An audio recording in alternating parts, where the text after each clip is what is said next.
Hello guys, मेरा नाम है इस्माइल खान और आप देख रहे हैं डब्ल्यू हिंदी चैनल। भाई अंडरटेकर का वो मोमेंट रेसलमेनिया का जो टाइम पे ब्रॉक लेसनर ने हराया था अंडरटेकर को, तो भाई उस टाइम पे रेसलमेनिया की मतलब वाट लग गई थी। मतलब इसका मतलब ये नहीं कि सही में लग गई थी, लगने वाली थी।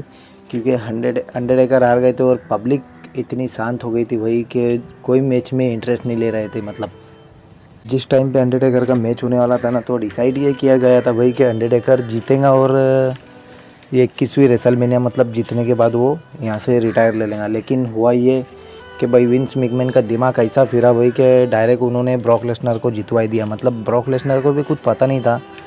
लास्ट मोमेंट पे उन्हें पता चलता है कि भाई मुझे ये मैच अंडरटेकर को हराना है और जीतना है मुझे। और उसके बाद मतलब ब्रॉक लेसनर भी इतने इमोशन हो गए थे। मतलब क्राउड के अंदर में तो हंस के जा रहे थे, लेकिन बैक स्टेज पर पता चला था कि ब्रॉक लेसनर भी रो रहे थे और अंडरटेकर को वो अपनी एम्बुलेंस तक के छोड़ना है। मतलब एम्बुलेंस होती है भाई, तो उसमें अंडरटेकर को लेके जा रहे होते अस्पताल, तो वहाँ पर ब्रॉक लेसनर भी आते हैं और फिर पॉल हेमन अंडरटेकर के साथ जाते हैं। मतलब और ब्रॉक लेसनर वहीं पर रुकते क्योंकि उनका कैरेक्टर ही वैसा था ब्रॉक लेसनर का। तो पॉल हेमन का जाने का रीज़न ये था कि भाई कि ब्रॉक लेसनर को मतलब एकदम सब्र नहीं हो रहा था। अंडरटेकर को मतलब बहुत चोट आ गई थी वहाँ पर, और अंडरटेकर को मतलब वो मैच के अंदर में कुछ भी फील नहीं हो रहा था। उनके हाथ पैर भी मतलब सही सलामत नहीं थे। अंडरटेकर को अस्पताल लेके जाते और उनको बोलते तो अंडरटेकर बताते कि भाई मुझे तो मैच का ऐसा कुछ भी फील नहीं हुआ कि मैं कोई मैच लड़ रहा हूँ। भी मतलब बंदा मैच लड़ता है और मैच को फिनिश करता है भाई। बहुत ही बढ़िया मोमेंट था वो भी। ब्रॉक लेसनर को जिताने के बाद मतलब वो अंडरटेकर अस्पताल में गए थे, तो ब्रॉक लेसनर उनके पीछे आए थे वहाँ पर भी। नंबर 2 की बात कर लेते हैं। वही रेसलमेनिया के अंदर में मतलब Daniel O'Brien versus triple H का मैच। तो ट्रिपल एच तो जीत गए, मतलब डेनियल ओब्रायन तो जीत गए थे ट्रिपल एच से। फिर उनका ट्रिपल थ्रेट लास्ट मैच था उनका, लेकिन अंडरटेकर हारे थे और पब्लिक बहुत शांति। तो हमको मतलब मैंने भी वो मैच देखा था, तो मेरे को ऐसा लग रहा था कि भाई पब्लिक इतना सपोर्ट नहीं करने वाली, साथ नहीं देने वाली। लेकिन भाई डेनियल ओब्रायन को जब वहाँ पर मार पड़ती है, बटिस्टा मार रहे हैं, रेंडी ऑर्टन मार रहे हो, डबल आर के ओ लग रहा है, पावर बॉम्ब लग रहा है, मतलब जो डेनियल ओब्रायन के साथ में हुआ था ना, तो पब्लिक इतना क्राउड इतना चील कर रही थी वहाँ पर। तो बटिस्टा और रेंडी ऑर्टन पावर बम मारते हैं उसके ऊपर, टेबल के ऊपर, और फिर उसके बाद व्हील चेयर के ऊपर लेके जाया जाता है, लेकिन आधे में से वापस आ जाते भाई डेनियल ओब्रायन। उसके बाद उनका रिटर्न हुआ और भाई दोनों को इतना बजाया। ये रेंडी ऑर्टन को रनिंग नी भी लगाया उन्होंने, और फिर उसके बाद उन्होंने यस लॉक में बटिस्टा को टेप आउट करवा दिया भाई। तो वो मोमेंट है ना, मतलब पब्लिक छीनना नहीं चाहती थी उनका। पब्लिक ने वो मोमेंट डेनियल ओब्रायन को दिया। आज हम देख रहे हैं डेनियल ओब्रायन किस पोजीशन पे और किस लेवल पे वो बंदा, भले ही AEW के अंदर में, लेकिन उसका नाम आज भी WWE वाले निकालते हैं। तो भाई कैसे रोमन रेंस को पब्लिक पसंद नहीं करती थी, आज से 5 साल पहले की बात है भाई। और उनका एवरीवन लिव करके टी शर्ट लाए थे उनने। वो इतना काम कर गया भाई कि उन्होंने ना मतलब पब्लिक का दिल भी जीता, और आज पब्लिक उनको एक्नॉलेज भी करती है। किस वजह से? उनका ट्राइबल चीफ कैरेक्टर की वजह से। मतलब वो हिल कैरेक्टर में आए थे वो समर स्लैम के अंदर में, लॉकडाउन के अंदर की बातें हुई। ब्रे वाइट को मारा, फिर ब्रॉन्स रोमन को मारा, और वहाँ से वो मतलब कुछ अलग ही लेवल के रोमन रेंस थे, कुछ अलग ही लेवल का बंदा था भाई।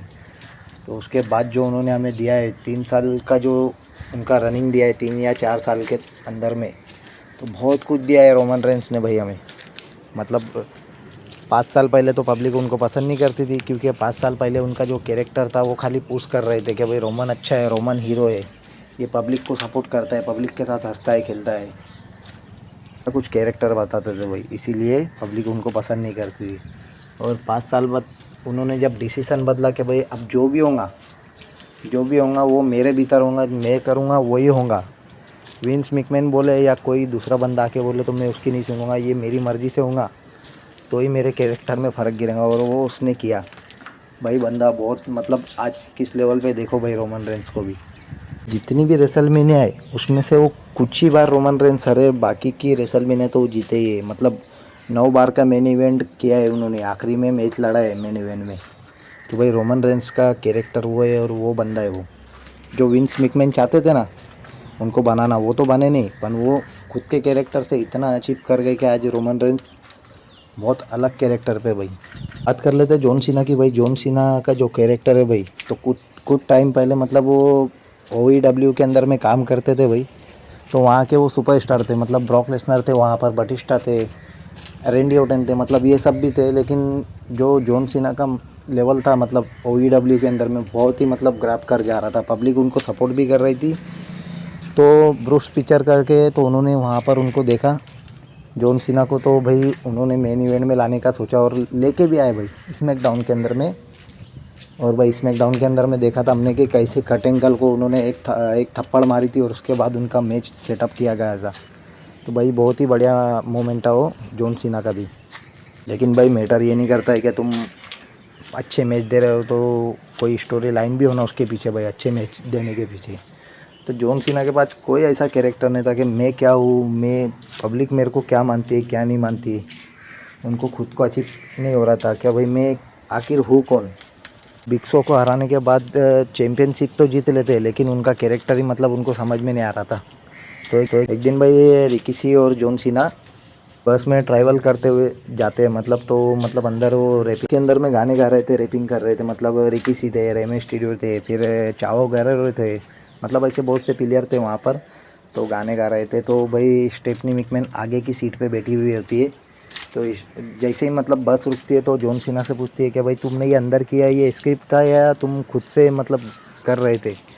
तो स्टेफनी मैकमैन मतलब जॉन सीना बताते स्टेफनी मैकमैन को कि भाई ये मैंने खुद से बनाया था, मतलब कोई स्क्रिप्ट नहीं था। स्टेफनी मैकमैन बोलती है उनको कि भाई ये मैं ये फीस खा रही हूँ, मतलब इसके ऊपर रैप बना के दिखाओ खुद। तो खड़े खड़े वहीं पर उसकी स्टेफनी मैकमैन जो फीस खाती है उसके ऊपर रैप बना देते भाई, तो वो बहुत पसंद आया था उनको। जॉन सीना को बोलती है स्टेफनी मैकमैन के भाई तुमने ये तुम रिंग के अंदर कर सकते हो क्या। तो जॉन सीना बोलते हैं एब्सोल्युटली राइट, मैं ये कर सकता हूँ रिंग के अंदर भी और तुम्हारे सामने भी कर सकता हूँ। तो वही इसी के चलते हुए जॉन सीना का कैरेक्टर चालू हुआ था, डॉक्टर ऑफ थर्गनोमिक जो हमने देखा था। मतलब हर कंट्री के टी शर्ट पहन के आते थे अलग अलग कलर के अंदर में, मतलब तो पब्लिक ने बहुत पसंद किया था, वहाँ से उनका भी ग्राफ बहुत ही आज हम देख रहे हैं कहाँ से कहाँ पर है, हॉलीवुड। तो भाई आज जॉन सीना जो बंदा है ना उसको विंस मैकमैन ने नहीं बनाया है, वो भी खुद से बना है। बस मसला ऐसा है कि विंस मैकमैन का थोड़ा बहुत हाथ था, मतलब कि भाई जॉन सीना को 17 बार चैंपियन उन्होंने मतलब बनाए, 16 बार बनाए थे, 17 बार तो वो खुद ही बने। तो भाई जॉन सीना का भी कैरेक्टर ये था और अंडरटेकर का भी कैरेक्टर कुछ अजीब ही था। मतलब वो पब्लिक के अंदर में तो जाते थे लेकिन अपना रिंग गेयर पहन के आते थे कि भाई उनको उनकी सच्चाई मतलब बतानी नहीं है किसी को। अब भाई पब्लिक कैसे रिएक्ट करती है कैसे नहीं करती, जब तक के लाइक करो, कमेंट करो, सब्सक्राइब करो, और भाई मेरे चैनल पे नई वीडियो है मेरी तक के, अगर तुम मेरे चैनल पे ये वीडियो देखते रहोगे भाई तो मुझे थैंक यू कहना या गाली देना कमेंट सेक्शन में। चलो भाई मिलते हैं नेक्स्ट वीडियो में।